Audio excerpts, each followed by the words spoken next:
ಶೃಂಖಲ ಮುಗೀತು, ಅದ್ಭುತವಾಗಿತ್ತು. ಇವಾಗ ಝನ್ಸ್ಕಾರ್ ವ್ಯಾಲಿ ಕಡೆ, gate way to Zanskar valley. Zanskar valley ಇಲ್ಲಿಂದ 107 ಕಿಲೋಮೀಟರ್ ಇದೆ.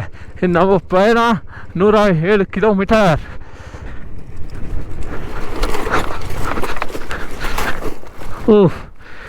ಮೊದಲನೆಯ ಫಾಲ್ ಆಯಿತು. ಇಲ್ಲಿ ಎಷ್ಟು ಜೋರಾಗಿ ನೀರು ಹರಿತಾ ಇದ್ದರೆ ಯಾರು ತಾನೇ ಏನು ತಾನೇ ಮಾಡೋದಕ್ಕೆ ಆಗುತ್ತೆ.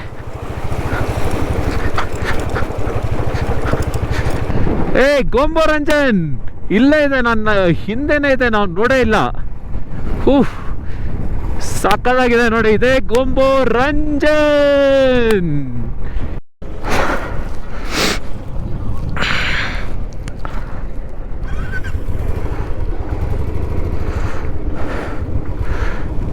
ಶೃಂಖಲ ಮುಗೀತು, ಅದ್ಭುತವಾಗಿತ್ತು. ಇವಾಗ ಝನ್ಸ್ಕಾರ್ ವ್ಯಾಲಿ ಕಡೆ, gate way to Zanskar valley. ಅದ್ಭುತ. ಇಲ್ಲಿ ಇನ್ನು ಸುಮಾರು ರೋಡು ಆಫ್ ರೋಡ್ ಇರುತ್ತೆ ನಮಗೆ. ಶೃಂಖಲ ಟಾಪು ಸೂಪರಾಗಿತ್ತು. ಇನ್ನು ನೆಕ್ಸ್ಟು ಝನ್ಸ್ಕಾರ್ ವ್ಯಾಲಿ ಕಡೆ. ಝನ್ಸ್ಕಾರ್ ವ್ಯಾಲಿ ಇಲ್ಲಿಂದ 107 ಕಿಲೋಮೀಟರ್ ಇದೆ. ಇನ್ನು ನಾವು ಪಯಣ 107 ಕಿಲೋಮೀಟರ್. ನೋಡಿ, ಚಿಕ್ಕದಾಗಿ ಸ್ನೋಫಾಲ್ ಆಗ್ತಾ ಇದೆ, ಲೈಟಾಗಿ ಸ್ನೋ ಫ್ಲೇಕ್ಸ್ ಬೀಳ್ತಾ ಇದೆ, ಸಣ್ಣಗೆ ಹನಿತಾ ಇದೆ.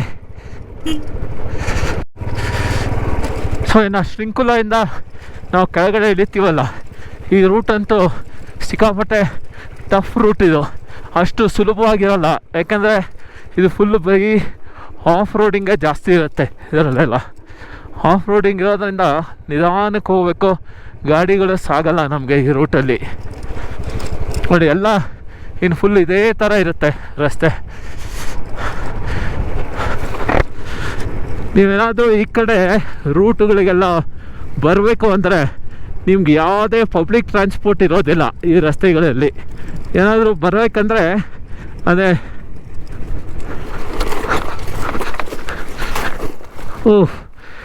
ಮೊದಲನೆಯ ಫಾಲ್ ಆಯಿತು. ಇಲ್ಲಿ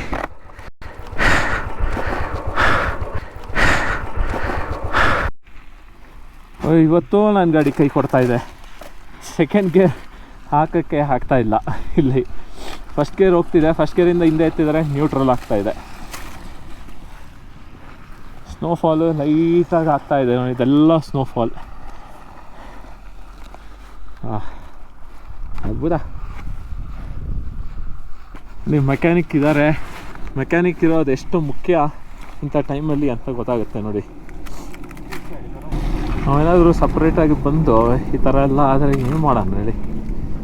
ಮೆಕ್ಯಾನಿಕ್ ಜೊತೆಯಲ್ಲಿರೋದಕ್ಕೆ ಇಷ್ಟೆಲ್ಲ ಉಪಯೋಗ ಆಗ್ತಿದೆ, ಇಲ್ಲ ಅಂದಿದ್ರೆ ಭಾಳ ಕಷ್ಟ. ಸಿಕ್ಕಾಪಟ್ಟೆ ಕಷ್ಟ ಇದೆ ಈ ಟೆರೇನು.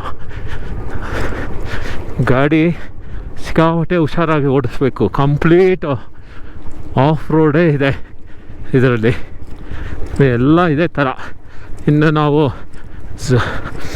ಝನ್ಸ್ಕಾರ್ ವ್ಯಾಲಿ ರೀಚ್ ಆಗೋವರೆಗೂ ರಸ್ತೆ ಇದೇ ಥರ ಇರುತ್ತೆ. ಸಣ್ಣಗೆ ಸ್ನೋ ಫ್ಲೇಕ್ಸ್ ಬೇರೆ ಬೀಳ್ತಾ ಇದೆ, ಸ್ನೋ ಬೀಳ್ತಾ ಇದೆ ಸಣ್ಣಗೆ. ಹೆಲ್ಮೆಟ್ ಹಾಕ್ಕೊಂಡ್ರೆ ಫುಲ್ಲು ಫಾಗ್ ಆಗ್ತಾಯಿದೆ. ಹೆಲ್ಮೆಟ್ ಓಪನ್ ಮಾಡಿದ್ರೆ ಆ ಫ್ಲೇಕ್ಸು ಚಿಕ್ಕದು ಕಣ್ಣಿಗೆ ಹೊಡಿತಾ ಇದೆ. ಸಿಗಾಟೆ ಕಷ್ಟ ಇದೆ ಈ ರೈಡು.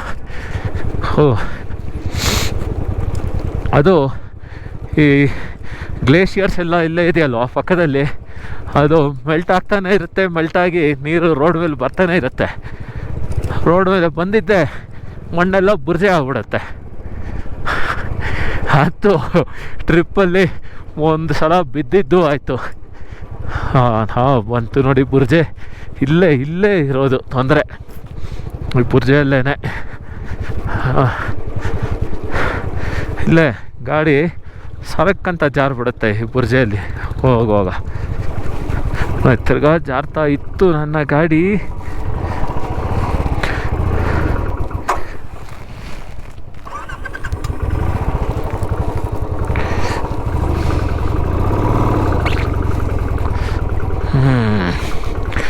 ಏನು ಮಾಡೋಕ್ಕಾಗಲ್ಲ ಇಂಥ ರಸ್ತೆಯಲ್ಲಿ. ನೋಡಿ ಹಿಂಗೆ ಬುರ್ಜೆ ಇದ್ದರೆ ಯಾರು ತಾನೇ ಏನು ತಾನೇ ಮಾಡೋದಕ್ಕೆ ಆಗುತ್ತೆ ಹೇಳಿ? ಏನೂ ಮಾಡೋಕ್ಕಾಗಲ್ಲ. ಇನ್ನು ಒಂದೂವರೆ ತಿಂಗಳು ಈ ಥರ ಇರುತ್ತಂತೆ ಫುಲ್ಲು ಸ್ನೋ. ಆಮೇಲೆ ಎಲ್ಲ ಕರ್ಗೋಗ್ಬಿಡುತ್ತೆ. ಕರ್ಗೋದ್ಮೇಲೆ ಫುಲ್ಲು ಡ್ರೈ ರೋಡ್ ಇರುತ್ತೆ. ಆಮೇಲೆ ಆರಾಮಾಗಿ ಓಡಿಸ್ಕೊಂಡು ಹೋಗ್ಬೋದು ಈ ರೋಡಲ್ಲಿ. ಇದೆಲ್ಲ ಸ್ನೋ ಒಂದೊಂದು ಶೇಪಲ್ಲಿದೆ. ಇದು ಎಲ್ಲ ಕರಗಿ ಅಮೀಬಾ ಥರ ಶೇಪ್ ಆಗಿಬಿಡ್ತಾ ಇದೆ ಎಲ್ಲ. ಈ ರೂಟಲ್ಲಿ ಬರುವಾಗ ಒಳ್ಳೆ ಶೂ ಇರೋದು ತುಂಬಾ ಮುಖ್ಯ. ಗಂಬುಟ್ಸ್ ಇರಬೇಕು, ಇಲ್ಲ ಅಂದರೆ ವಾಟರ್ ಪ್ರೂಫ್ ಶೂಸ್ ಏನಾದರೂ ಇದ್ದರೆ ಒಳ್ಳೆಯದು ಈ ರೂಟಲ್ಲೆಲ್ಲ. ಇಲ್ಲ ನೀವು ಶೂ ಹಾಕ್ಕೊಂಬಂದರೆ ನಾರ್ಮಲ್ ಶೂ ಫುಲ್ ಗಬ್ಬೆದೋಗ್ಬಿಡುತ್ತೆ.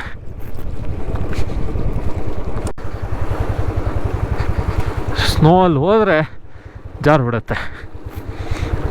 ಆದಷ್ಟು ಕಲ್ಲುಗಳು ಮಣ್ಣು ಮೇಲೆ ಹೋಗಬೇಕು. ನೋಡಿ ಎಷ್ಟು ಜೋರಾಗಿ ನೀರು ಹರಿತಾ ಇದ್ದರೆ ಯಾರು ತಾನೇ ಏನು ತಾನೇ ಮಾಡೋದಕ್ಕೆ ಆಗುತ್ತೆ.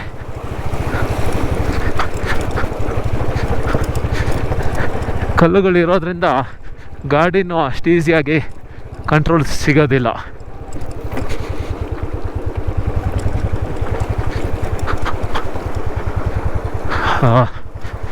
ನೋಡೆಲ್ಲ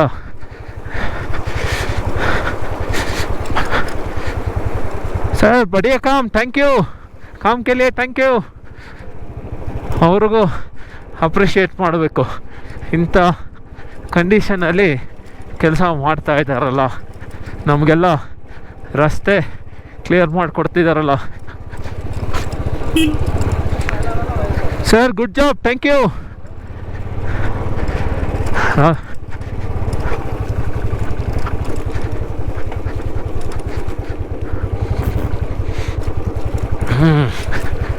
ಹಿಂಗೆ ಫುಲ್ಲು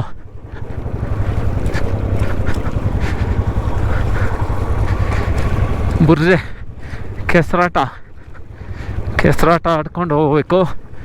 ಹಾಂ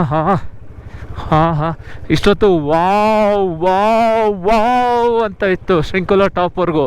ಇವಾಗ ಯಪ್ಪ ಹುಷಾರು ನಿಧಾನ ಅಂದ್ಕೊಂಡು ಹೋಗ್ಬೇಕು. ಇವಾಗ ಹಂಗಿದೆ. ಕ್ಲಾಸಿ ಆಯಿತು, ಮಾಸಿ ಆಯಿತು, ಎಲ್ಲ ಥರ ಇದೆ ಈಗ. ಆದಷ್ಟು ಅಲ್ಲೇ ಹೋಗ್ಬೇಕು. ಲಾರಿಗಳಲ್ಲಿ ಕಬ್ಬಣನ ಇಂಥ ರಸ್ತೆಯಲ್ಲಿ ಒಂದು ಕಡೆಯಿಂದ ಇನ್ನೊಂದು ಕಡೆಗೆ ಸಾಗಿಸ್ತಾ ಇದ್ದಾರೆಲ್ಲ.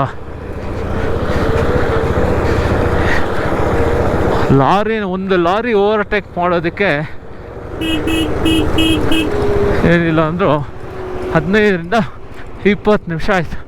ಹಾಂ ನೋಡಿ ಇದೆಲ್ಲ ಹೇಳಿದ್ನಲ್ಲ, ಫುಲ್ಲು ಸ್ನೋ ಇರುತ್ತೆ. ಅದನ್ನೆಲ್ಲ JCBಯಲ್ಲಿ ಹಿಂಗೆ ತೆಗೆದು ಕ್ಲಿಯರ್ ಮಾಡಿ ರಸ್ತೆ ಮಾಡಿ ಕೊಡ್ತಾರೆ ನಮಗೆಲ್ಲ.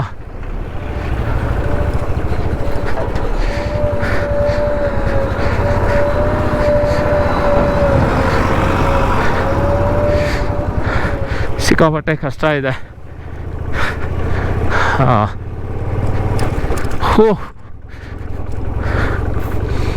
ಗಾಡಿ ಒಂದು ವೀಲ್ ಮುಂದೆ ಹೋಯ್ತು ಅನ್ನೋಂಗಿಲ್ಲ, ಹಿಂದೆ ಇರೋ ವೀಲು ಸಡ್ಕಂತ ಹಿಂದೆ ಜಾರುತ್ತೆ. ನೋಡಿ ಎಷ್ಟು ಕಷ್ಟ ಇದೆ. ನಮ್ಮೊಬ್ಬರು ಬಾರ್ಡರ್ ರೋಡ್ ಆರ್ಗನೈಸೇಷನ್ ಆಫ್ ಇಂಡಿಯಾಗೆ ವರ್ಷಕ್ಕೆ ಪ್ರತಿ ವರ್ಷವೂ ಇದೇ ಕೆಲಸ. ಅವ್ರಿಗೆ ರೋಡ್ ಕ್ಲಿಯರ್ ಮಾಡ್ತಾ ಇರಬೇಕು. ಅದಕ್ಕೆ ಎಲ್ಲ ಟನಲ್ ಮಾಡೋಣ ಅಂತ ಈಗ ಎಲ್ಲ ಟನಲ್ ಮಾಡ್ತಾಯಿದ್ದಾರೆ. ಟನಲ್ಗಳೆಲ್ಲ ಆಗೋಯ್ತು ಅಂದರೆ ಈ ಥರ ರಸ್ತೆಗಳದ್ದು ತಲೆನೋವೇ ಇರೋದಿಲ್ಲ. ನೋಡಿ ಇಲ್ಲಿಂದ ಟಾರ್ ರಸ್ತೆ ಇದೆ. ನೋಡಿ ಒಂದ್ಸಲ ಟಾರ್ ರಸ್ತೆ ಆದರೆ ಈ ಥರ ರೆಡಿ ಆಗ್ಬಿಡುತ್ತೆ. ವಾವ್, ಏನದು ಬ್ಯೂಟಿ ಸಾಕತ್ ಮಗ. ನೋಡಿ ಇಷ್ಟೊತ್ತು ಒಂಥರ ಬೆಟ್ಟ ನೋಡಿದ್ರೆ ಈಗಲೇ ಇನ್ನೊಂಥರ ಬೆಟ್ಟ ಇದೆ ಇಲ್ಲಿ. ಸಖತ್ತು ಮಾ. ಇದೇ ಬೇರೆ ಟೆರೈನ್, ಅದೇ ಬೇರೆ ಟೆರೈನ್. ಇಲ್ಲೇ ನೋಡಿ, ಇಲ್ಲಿರೋ ಬೆಟ್ಟ ಯಾವ ಕಲರ್ ಇದೆ, ಅಲ್ಲಿರೋ ಬೆಟ್ಟ ಯಾವ ಥರ ಇದೆ, ಯಾವ ಶೇಪ್ ಇದೆ. ಇದೇ ಜನ್ಸ್ಕಾರ್ ವ್ಯಾಲಿಯ ಸ್ಪೆಷಾಲಿಟಿ ಇದು. ಒಂದೊಂದು ಬೆಟ್ಟನೂ ಒಂದೊಂದು ಥರ ಇರುತ್ತೆ ಜನ್ಸ್ಕಾರ್ ವ್ಯಾಲಿಯಲ್ಲಿ. ಅದ್ಭುತ ಜನ್ಸ್ಕಾರ್ ವ್ಯಾಲಿ. ಇನ್ನು ಜನ್ಸ್ಕಾರ್ ವ್ಯಾಲಿಯಲ್ಲಿ ಗೊಂಬೋರ್ ರಂಜನ್ ಅಂತ ಒಂದು ಬೆಟ್ಟ ಇದೆ. ಇನ್ನು ಆ ಬೆಟ್ಟ ನೋಡಿಬಿಟ್ರೆ ಅಂತೂ ಕಳೆದೋಗ್ಬಿಡ್ತೀವಿ, ಅಷ್ಟು ಸಾಕಾಗಿದೆ ಗೊಂಬೋರ್ ರಂಜನ್ ಬೆಟ್ಟ. ಚಳಿ ಹೊಡಿತಾ ಇದೆ ಗುರು, ಆಗ್ತಿಲ್ಲ. ಸ್ನೋ ಫ್ಲೇಕ್ಸ್ ಬೇರೆ ಬೀಳ್ತಾ ಇದೆ, ಸಿಕ್ಕಾಪಟ್ಟೆ ಚಳಿ ಇದೆ. ಥರ್ಮಲ್ ಹಾಕ್ಕೋಬೇಕಿತ್ತು. ಈ ಥರ ಜಾಗಕ್ಕೆ ಬಂದು ರೈಡಿಂಗ್ ಬರುವಾಗ ಥರ್ಮಲ್ ಹಾಕ್ಕೊಳ್ಳೋದನ್ನ ಮಿಸ್ ಮಾಡಬೇಡಿ. ಥರ್ಮಲ್ ಇಲ್ಲ ಅಂದರೆ ಕೊರ್ದೋಗ್ಬಿಡುತ್ತೆ ಇಲ್ಲಿ. ಇನ್ನು ನಿನ್ನೆ ರಾತ್ರಿ ಅಂತೂ -4 ಡಿಗ್ರಿಯಲ್ಲಿ ರಾತ್ರಿನ ಕಳೆದಿದ್ದೀವಿ. ಇನ್ನು ಇವತ್ತು ರಾತ್ರಿನೂ ಅದೇ ಥರನೇ ಇರುತ್ತೆ ಅಂತ ಹೇಳಿದ್ದಾರೆ. ಸರಿಯಾಗಿ ಪ್ರಿಪೇರ್ ಆಗಬೇಕು ಇದಕ್ಕೆಲ್ಲ, ಅಷ್ಟು ಸುಲಭ ಇಲ್ಲ. ಅಂದರೆ ಉಸಿರು ನೋಡಿ ಎಳಿತಾನೆ ಇರುತ್ತೆ. ಆಲ್ಟಿಟ್ಯೂಡು ಹೈಯಲ್ಲಿ ಇದ್ದೀವಿ ಅಲ್ವಾ, ಥಂಡಿ ಜಾಸ್ತಿ ಇರೋದಕ್ಕೆ ಉಸಿರು, ಅಂದರೆ ಉಸಿರಾಟ ತೊಂದರೆ ಅಂತ ಏನಿಲ್ಲ, ಅದು ಬಾಯಲ್ಲೇ ಉಸಿರಾಡಬೇಕಾಗುತ್ತೆ. ಅದು ಹೆಲ್ಮೆಟ್ ಬೇರೆ ಹಾಕ್ಕೊಂಡಿರ್ತೀವಿ, ಅದ್ರ ಮೇಲೆ ವೈಸರ್ ಬೇರೆ ಕ್ಲೋಸ್ ಮಾಡಿರ್ತೀವಿ, ಅದರಲ್ಲಿ ಉಸಿರಾಡೋದು ಕಷ್ಟ ಆಗುತ್ತೆ. ಆಫ್ ರೋಡ್ ತಿರ್ಗಾ ಶುರುವಾಯಿತು. ಇದೀಗ JCBಯಲ್ಲಿ ಮಣ್ಣು ತೆಗೆದಿದ್ದಾರೆ, ಅದಕ್ಕೆ ಈ ಥರ ಲೂಸ್ ಆಗಿ ಇದೆ ಫುಲ್ಲು. ಅದನ್ನು ಲೆವೆಲ್ ಮಾಡಿದ್ದಿದ್ರೆ ಈ ಥರ ಇರ್ತಾ ಇರಲಿಲ್ಲ. ಬಾರಪ್ಪ ಬಂದ್ಬಿಡಪ್ಪ, ಸಿಗಾಕೋಬೇಡ ಗಾಡಿ. ನೆನ್ನೆನೂ ಒಂಥರ ಕೈ ಕೊಟ್ಟೆ, ಇವತ್ತು ಒಂಥರ ಕೈ ಕೊಟ್ಟೆ. ಯಾಕಪ್ಪ ಗಾಡಿ, ನನ್ನ ಮೇಲೆ ಅಷ್ಟು ಕೋಪನಾ?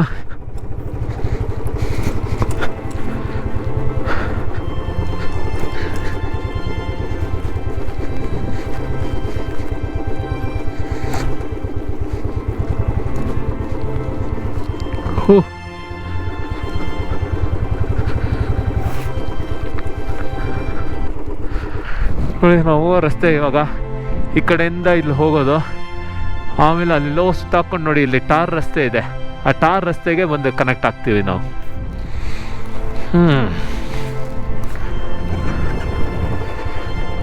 ಕಷ್ಟ ಇದೆ.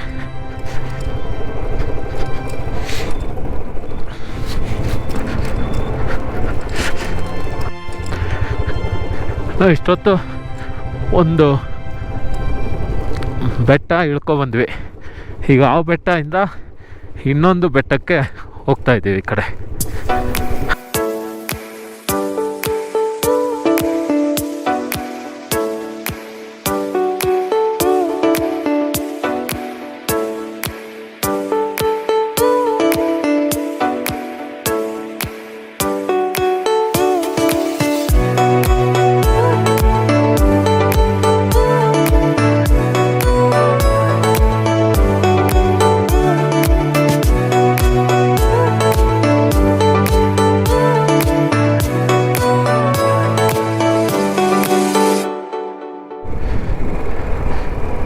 ನೋಡಿ ಇಲ್ಲಿ ಬೆಟ್ಟ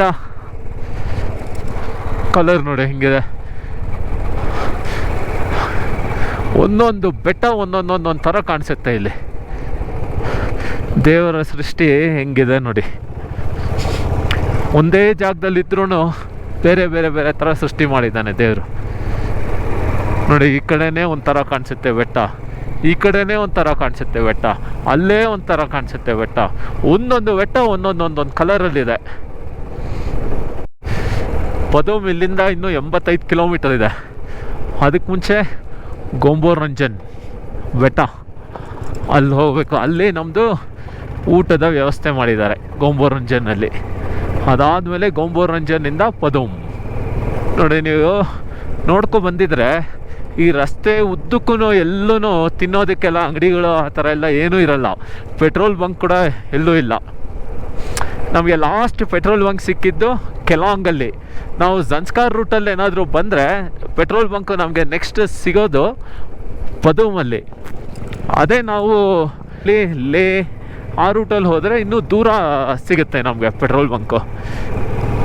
ಆ ರೂಟಲ್ಲಿ ಹೋದರೆ ನಮಗೆ ಸುಮಾರು ಇನ್ನು 320-350 ಕಿಲೋಮೀಟ್ರ್ ಆದಮೇಲೆ ಕೆಲಾಂಗಿಂದ 320-350 ಕಿಲೋಮೀಟ್ರ್ ಆದಮೇಲೆ ಪೆಟ್ರೋಲ್ ಬಂಕ್ ಸಿಗುತ್ತೆ. ಸೊ ನೀವು ಯಾವ ರೂಟ್ ಹೋಗ್ತೀರಾ ಆ ರೂಟ್ ಮೇಲೆ ನೋಡಿಕೊಂಡು ನೀವು ಪೆಟ್ರೋಲ್ ಹಾಕ್ಸ್ಕೋಬೇಕಾಗುತ್ತೆ. ಯಾವುದಕ್ಕೂ ಕೆಲಾಂಗಲ್ಲಿ ನೀವು ಪೆಟ್ರೋಲ್ ಹಾಕ್ಸ್ಕೊಬಿಟ್ರೆ ಅದೇ ಒಳ್ಳೆಯದು, ತಲೆನೋವೇ ಇರೋದಿಲ್ಲ. ಅಲ್ಲೆಲ್ಲ ಕ್ಯಾಂಪ್ಗಳಿದೆ. ಸೊ ಅದೇ ಫಸ್ಟ್ ನಮಗೆ ಕ್ಯಾಂಪ್ ಸಿಗೋದು. ಏನಾದರೂ ರೆಸ್ಟ್ ತೊಗೋಬೇಕು, ಏನಾದರೂ ತಿನ್ನೋದಕ್ಕೆ ಕುಡಿಯೋದಕ್ಕೆ ಏನಾದರೂ ಬೇಕು ಅಂದರೆ ಇಲ್ಲಿ ಬರುತ್ತೆ ನೋಡಿ. ಅದುವರೆಗೂ ಯಾವುದೇ ತರಹ ಅಂಗಡಿಗಳಿಲ್ಲ, ಏನೂ ಇಲ್ಲ. ಒಂದು ನರಪಿಳ್ಳೆನೂ ಕಾಣಿಸಲ್ಲ ಇಲ್ಲಿ, ಒಂದು ಮನೆನೂ ಇಲ್ಲ ನೋಡಿ. ಯಾಕಂದರೆ ಈ ಏರಿಯಾಗಳೆಲ್ಲ ಬಂದ್ಬಿಟ್ಟು ಬರೀ ವ್ಯಾಲೀಸೇ ಇರೋದು, ಬೆಟ್ಟ ಗುಡ್ಡಗಳೇ ಇರೋದು, ಸಮತಟ್ಟಿನ ನೆಲನೇ ಕಾಣಿಸಲ್ಲ ಇಲ್ಲಿ ನಮಗೆ ನೋಡಿ. ವ್ಯವಸಾಯ ಅನ್ನೋದಂತೂ ಇಲ್ಲವೇ ಇಲ್ಲ, ಮರ್ತು ಬಿಡಿ. ಇಲ್ಲಿ ವ್ಯವಸಾಯ ಇಲ್ಲವೇ ಇಲ್ಲ ಈ ರೂಟಲ್ಲಿ. ವ್ಯವಸಾಯ ಎಲ್ಲ ಏನಿದ್ರು ಜಮ್ಮು ಕಾಶ್ಮೀರ್ ಆ ಕಡೆ ಈ ಆ್ಯಪಲ್ಗಳು, ಚೆರಿ, ಸ್ಟ್ರಾಬೆರಿ ಅದೆಲ್ಲ ಚೆನ್ನಾಗಿ ಬೆಳೀತಾರೆ. ಈ ರೂಟಲ್ಲಂತೂ ಏನೂ ಇರೋದಿಲ್ಲ ನಮಗೆ ನೋಡಿ. ಎಲ್ಲ ಕಲ್ಲುಗಳು ಬೆಟ್ಟ ಹೊಡೆದಿರ್ತಾರಲ್ವ, ಆ ಬೆಟ್ಟ ಹೊಡೆದಿರೋದೆಲ್ಲ ಪುಡಿ ಪುಡಿ ಪುಡಿ ಮಾಡಿ ಕಲ್ಲುಗಳೆಲ್ಲ ಇಲ್ಲಿದೆ. ಇಲ್ಲೇ ಉಳ್ಕೋಬೇಕಂದ್ರೂ ಟೆಂಟ್ ವ್ಯವಸ್ಥೆ ಇದೆ, ಇಲ್ಲೇ ಉಳ್ಕೋಬೋದು. ರೋಡ್ ಸಖತ್ತಾಗಿದೆ ಈಗ ಇಲ್ಲಿಂದ. ಗೋಂಬೋರಂಜನ್ ಇಲ್ಲೇ ಇದೆ, ನನ್ನ ಹಿಂದೆನೇ ಇದೆ, ನಾವು ನೋಡೇ ಇಲ್ಲ. ಸಖತ್ತಾಗಿದೆ ನೋಡಿ, ಇದೆ ಗೋಂಬೋರಂಜನ್. ಎಷ್ಟು ದೂರದಿಂದ ಆಯ್ತು, ಸುಮಾರು 50 ಕಿಲೋಮೀಟರ್ ದೂರದಿಂದ ಕಾಣಿಸುತ್ತೆ ಇದು ಗೋಂಬೋರಂಜನ್. ಇದೇ ನಮ್ಮದು ಲಂಚಿನ ಡೆಸ್ಟಿನೇಷನ್. ನಾವು ಈ ಕಡೆಯಿಂದ ಬಂದವಲ್ಲ, ಅದಕ್ಕೆ ಕಾಣಿಸ್ಲೇ ಇಲ್ಲ ನಮಗೆ. ನಾವು ಬಂದಿದ್ದ ರಸ್ತೆ ಅದು, ಅಲ್ಲಿಂದ ಬಂದು ಬಂದು ಬಂದು ಒಂದು ಯೂಟರ್ನ್ ಹೊಡೆದಿದ ತಕ್ಷಣ ಕಾಣಿಸ್ತು ನಮ್ಮ ಗೋಂಬೋರಂಜನ್ನು. ನಾ ಇನ್ನೂ ದೂರ ಇದೆ ಕಾಣಿಸ್ತಾ ಇಲ್ಲ ಅಂತಲೇ ಅಂದ್ಕೊಂಡಿದ್ದೆ ನೋಡಿ. ಫುಲ್ಲು ಮಿಸ್ಟ್ ಆಗಿಬಿಟ್ಟಿದೆ, ಸ್ನೋಫಾಲು ಫುಲ್ಲು, ಕಾಗೆಗಳು ಹೋಗಿದೆ ಹಿಂದೆ. ಗೋಂಬೋರಂಜನ್ ದೈತ್ಯಾಕಾರದ ಬೆಟ್ಟ. ಇಲ್ಲಿನ ಸ್ಥಳೀಯರು ಇದನ್ನು ಪೂಜಿಸ್ತಾರೆ, ಇದನ್ನು, ಈ ಬೆಟ್ಟನ. ಸುಮಾರು 50 ಕಿಲೋಮೀಟ್ರ್ ದೂರದಿಂದನೇ ಕಾಣಿಸುತ್ತೆ ಈ ಬೆಟ್ಟ. ಈ ಜಾಗಕ್ಕೆ ಇದೇ ಮೇನ್ ಅಟ್ರಾಕ್ಷನ್ನು. ಇಲ್ಲೆಲ್ಲ ಕ್ಯಾಂಪಿಂಗ್ ಸೈಟ್ ಕೂಡ ಇದೆ. ಒಂದು ನೈಟು ಇಲ್ಲೇ ಉಳ್ಕೊಂಡು ಕ್ಯಾಂಪಿಂಗ್ ಕೂಡ ಮಾಡ್ಬೋದು, ತುಂಬ ಚೆನ್ನಾಗಿದೆ. ಇನ್ನು ಬೇಸಿಗೆ ಕಾಲದಲ್ಲಿ ಬಂದರೆ ವ್ಯೂ ಸಿಕ್ಕಾಪಟ್ಟೆ ಚೆನ್ನಾಗಿರುತ್ತೆ ಇಲ್ಲಿ ನೋಡಿ. ಇಲ್ಲೇ ಗೋಂಬೋರಂಜನಲ್ಲೇ ಇಲ್ಲಿ ಟೆಂಟ್ಗಳಿದೆ, ಇಲ್ಲೇ ಊಟಕ್ಕೆ ಅರೇಂಜ್ ಮಾಡಿದ್ದಾರೆ ನಮಗೆ. ಇಲ್ಲೇ ಊಟದ ವ್ಯವಸ್ಥೆ ಇದೆ, ಇಲ್ಲೇ ಊಟ ಮಾಡಿಕೊಂಡು ಇದರಿಂದ ಪದೂಮ್ ಕಡೆಗೆ ಹೊರಡೋದು ನಾವು.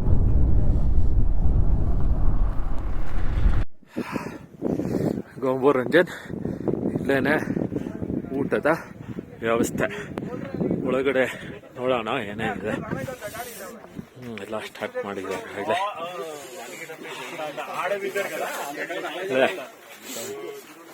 ಇಷ್ಟು ಜಾಗದಲ್ಲಿ ಊಟದ ವ್ಯವಸ್ಥೆ ಇರುತ್ತೆ. ಸಕ್ಕತ್ ಬೆಚ್ಚಗಿದೆ, ಸಿಕ್ಕಾಪಟ್ಟೆ ಬೆಚ್ಚಗಿದೆ. ಟೆಂಟ್ ಕೂಡ ಎಷ್ಟು ಬೆಚ್ಚಗಿರ್ಲಿಲ್ಲ, ದರಿದ್ರ ಟೆಂಟ್ ನೋಡಿ ಹೆಂಗಿದೆ ನೋಡಿ. ಇದನ್ನೇ ತಗೊಂಡೋಗ್ಬಿಡೋಣ ಇವತ್ತು. ಕಲ್ಕ ಟ್ರೆಂಡ್ಸ್ भी अच्छा है ना ये सीरियसली ಎಲ್ಲ ಅಡಿಗೆ ಫಸ್ಟ್ ಐಟಮ್ ಸಿಗೋದೇ ಇಲ್ಲಲ್ಲ, ಮ್ಯಾಗಿ ಬಿಟ್ರೆ ಇನ್ನೇನು ಇರಲ್ಲ. One and only Maggi.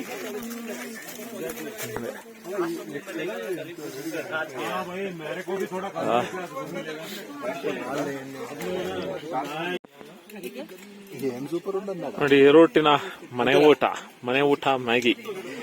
ಎಲ್ಲಿಂದ ಎಲ್ಲೋದು ಬರೀ ಮ್ಯಾಗಿನೇ ಇರುತ್ತೆ, ಅದು ಬಿಟ್ಟು ಇನ್ನೇನು ಸಿಗಲ್ಲ. Maggi, bread omelette.